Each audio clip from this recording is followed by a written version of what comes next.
자, 2023년 5월 2일부터 미국 작가조합이 파업을 선언했습니다. 11,500분 정도가 참여를 했고요. 7월 14일엔 미국 배우조합까지 파업에 동참했습니다. 아니 배우가 없으니까 촬영을 어떻게 해, 그죠? 그래서 현재 헐리우드의 모든 제작사들은 제작을 전면 중단하기까지에 이르는데요. 다들 보셨다시피 뉴스도 정말 많이 떴죠. 근데 정작 우리는 큰 체감도 안 되고 또 무슨 내용으로 파업하는지도 잘 모른단 말이야.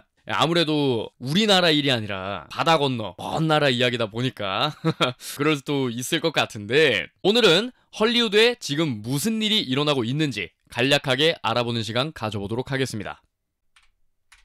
2023년 5월 2일부터 미국 작가조합이 파업을 개시했습니다. 이 할리우드 거리에서 다들 이렇게 줄 서가지고 시위를 막 하고 있어요. 자, 요렇게 작가들이 파업을 할 때까지만 해도 이미 완성된 대본이 있는 상태에서는 촬영이 진행되고 있었어요. 그런데 2023년 7월 14일 미국 배우조합이 이어서 파업을 개시합니다. 이로 인해 거의 대부분의 헐리우드 쪽 프로덕션들은 현재 제작을 중단한 상태죠. 미국 작가조합과 미국 배우조합이 동시에 파업을 한 것은 1960년, 즉 63년 만에 있는 일입니다. 그러니까 엄청 사태가 존나 커진 거임. 작가들이 파업을 10년 전에도 했었고 25년 전에도 했었고 종종 해오긴 했어요. 근데 금방 끝났고 작가분들의 요구사항을 들어주는 쪽으로 해결이 됐었는데, 이번에는 배우조합까지 같이 파업을 해버린 거죠. 뜻이 같았다거나 혹은 이해관계가 비슷했다, 이렇게 볼 수 있겠는데요. 다만 영국 국적의 배우들은 조합에 가입되어 있지 않아서 촬영을 진행 중입니다. 이게 영국 배우들이 막 비겁해가지고 파업에 동참을 하지 않았다, 이건 아닙니다. 영국 배우라고 본인 밥그릇이 뺏기는 일에 왜 불만이 없겠어요. 그저 본인들과 뜻을 함께할 단체가 없기 때문이라고 보는 게 맞습니다. 이게 미국 배우조합이니까. 자, 요 위에 이제 세 개 보시면은 디즈니 플러스, 넷플릭스, 애플 TV 또 많겠죠. 프라임 비디오, HBO 맥스 같은 그런 OTT 서비스들이 정말 우후죽순으로 생겨나고 있지 않습니까? 그리고 굉장히 덩치가 커지고 있어요. 극장의 존속을 위협할 수도 있다는 그런 얘기까지 나오고 있지 않습니까? 그런데 커져가는 규모와는 반대로 OTT 서비스의 오리지널 작품 제작에 참여한 작가들의 임금이 10년 전보다도 줄어들게 된 것이 미국 작가조합의 파업 개시에 있어서 가장 큰 명분이라고 합니다. 이 작가들이 돈을 좀 덜 받게 되는 원인에는 이런 게 있을 것 같습니다. 일단 OTT 서비스라는 것이 가지는 태생적인 수익 구조가 있겠죠. 구독형 서비스잖아요. 제한 없이 볼 수 있잖아. 그렇다 보니까 손익분기점이라는 게 명확할 수가 없어요. 근데 이제 우리나라랑 미국이랑은 좀 이렇게 다른 개념이 있다고 한다면은, 미국인들이 가장 중요하게 생각하는 거는 뭡니까? 인건비입니다. 졸라 비싸요. 인건비가 졸라 비쌈. 심지어 미국 사시는 분들은 이사를 하려고 하잖아. 그러면은 우리는 이사친 센터를 부르잖아. 근데 거기는 이사를 직접 한대. 왜? 사람이 움직이는 게 졸라 비싸니까. 가구 같은 걸 산다 쳐도 배달을 못 한대. 왜? 졸라 비싸니까. 사람을 시키면은 배보다 배꼽이 더 커지는 거야. 그렇게 인건비를 굉장히 중요하게 생각하기 때문에 작가들 입장에서 뭡니까? 내 능력을 썼죠. 그리고 시간을 들였죠. 그럼 이게 뭡니까? 인건비죠. 근데 나의 이 인건비가 강제로 낮아지는 거야. OTT 서비스의 수익 구조 때문에. 그러니까 이제 작가조합이 돈 좀 더 달라는 거지. 내 능력을 갈아 넣었는데, 갈아 넣은 시간이 있는데 왜 이렇게 짜게 주는 거야? 실제로 급여가 23% 줄어들었대요. 4분의 1이 후려쳐진 거야. 당연히 파업을 할 만도 하지 않나, 이런 생각이 들거든요. 열받을만 하다고 봅니다, 저는. 자, 그래서 미국 작가 조합의 요구는 크게 세 가지였어요. 첫 번째는 임금 상승. 야, 23%씩이나 삭감하는 건 너무하잖아. 돈 좀 더 줘.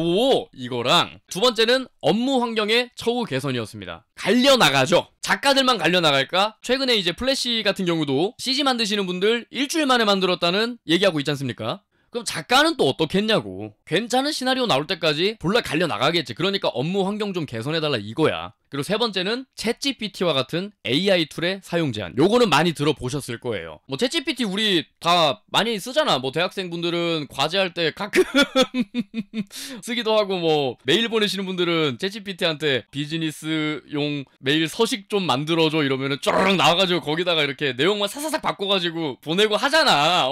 자, 그런데 임금의 하락도 있겠지만 실질적인 파업의 원인은 AI 툴 때문입니다. 요거 때문에 임금이 내려갔다고 해도 무방한데, 과정을 보자 하니 첫 번째로는 작가들에게 전체적인 틀만 짜도록 발주를 해요. 그 다음에 두 번째는 세부적인 대본은 AI 툴을 통해서 작성을 하고, 그리고 세 번째는 AI 툴이 작성한 세부사항을 다듬는 작업을 발주를 하고, 네 번째로는 세부적인 대본 작성이 가장 돈이 드는 작업인데 이걸 쏙 빼놓고 발주를 한 거야. 돈 되는 작업은 AI한테 맡긴 거지. 그럴 수도 있지 않을까?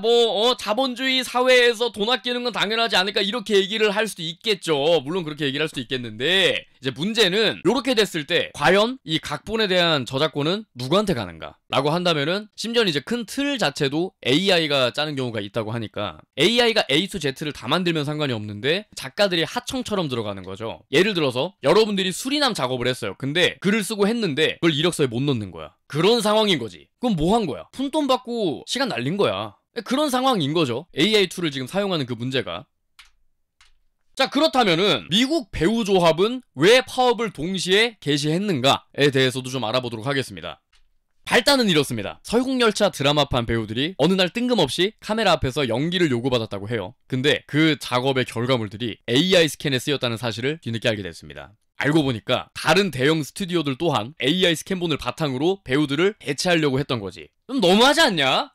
그런데 이 외에도 OTT 관련 계약사항에 큰 차이가 존재해요. TV 드라마 같은 경우는 흔히 말하는 제방료가 매우 쏠쏠합니다. 대표적인 예시로 미국 MBC 방송국의 드라마 프렌즈 모르시는 분들 없을 거예요. 정말 미드에 환장하시는 분들이라면은 TV에다가 맨날 프렌즈 띄워 넣을 거야. 그런 분들이 있다고. 정말 라디오처럼 틀어놓고 이렇게 대사 다 외우시는 그런 분들도 있단 말이지. 프렌즈 정말 친숙한 그런 미드일 거라고 생각이 드는데, 이 주연 6인방이 프렌즈 재방송으로 얻는 수익에 대해서 2%씩 받기로 계약을 했습니다. 2%를 6명이서 나눠 먹는 게 아니라 각자가 2%씩 총 12%를 6명이서 나눠 먹는 거죠. 이 2%가 대충 계산해도 매해 200억 정도 돼.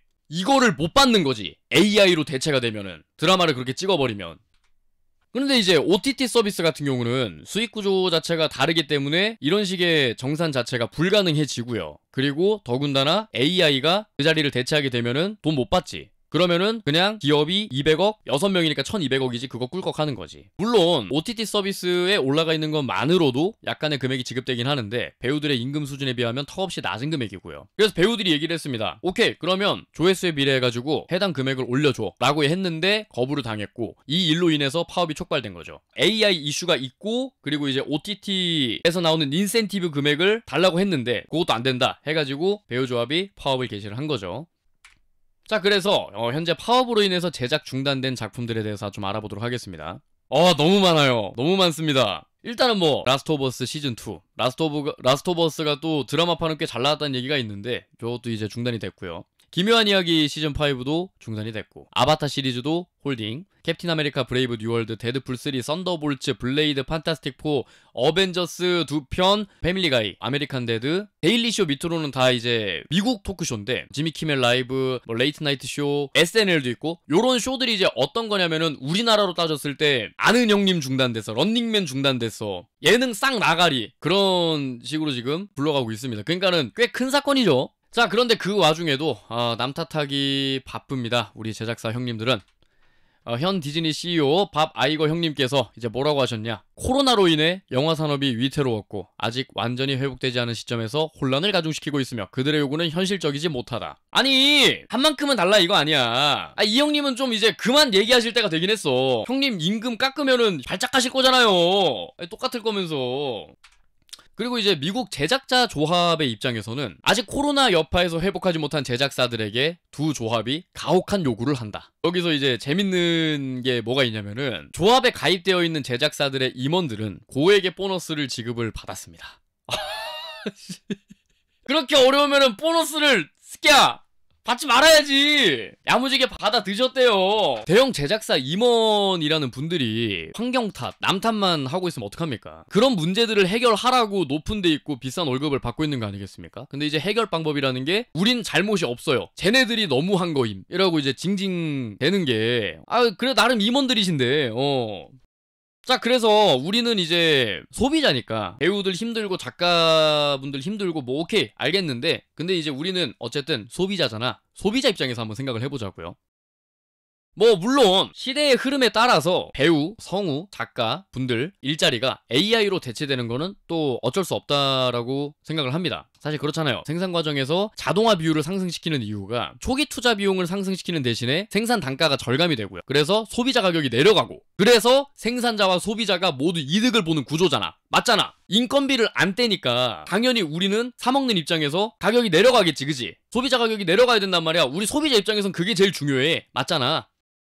그런데 이 양반들이 소비자 가격을 낮춰줬습니까? 오히려 지금 넷플릭스 가격 올랐죠. 디즈니 플러스 가격 올린다 그러죠. 올라가고 있잖아. 또 그러겠지. 파업을 끝내겠습니다. 우리 소비자분들을 위해서 대신 쟤네들한테 돈 더 많이 줘야 되니까 구독료 올리겠습니다. 이럴 거잖아. 아니 이거는 우리나라에서도 충분히 공감을 할 수 있는 부분이 뭐냐면 통신비 낮춰준다며, 알아서 낮춰주겠다며. 내려가고 있어? 안 내려가고 있잖아. 오히려 올렸으면 올렸지. 비슷한 상황인 거죠. 우리 모두 알고 있습니다. 소비자 가격을 내려줄 인간들이 아니라는 건 우리 모두가 알고 있습니다. 그렇기 때문에 이왕 올릴 거면은 모두 해피한 상황이 되는 게 낫지 않을까. 어차피 올릴 거야. 그잖아. 봐봐. 어차피 다 핑계댈 게 있어요. 우리가 파업을 중단시켰다. 협의를 봐가지고 그래서 작가랑 배우들한테 돈 더 줘야 돼가지고 구독료 올릴게. 어쨌든 올릴 거고. 장기화가 되면은 장기화가 됨으로써 우리가 컨텐츠를 못 올려가지고 손해를 봤으니까 돈을 좀 더 받을게 님들한테 올릴 거고. 어차피 오르는 거 똑같으면은 부당한 대우가 있다면은 이제 그거는 확실하게 좀 없애줬으면 좋겠고,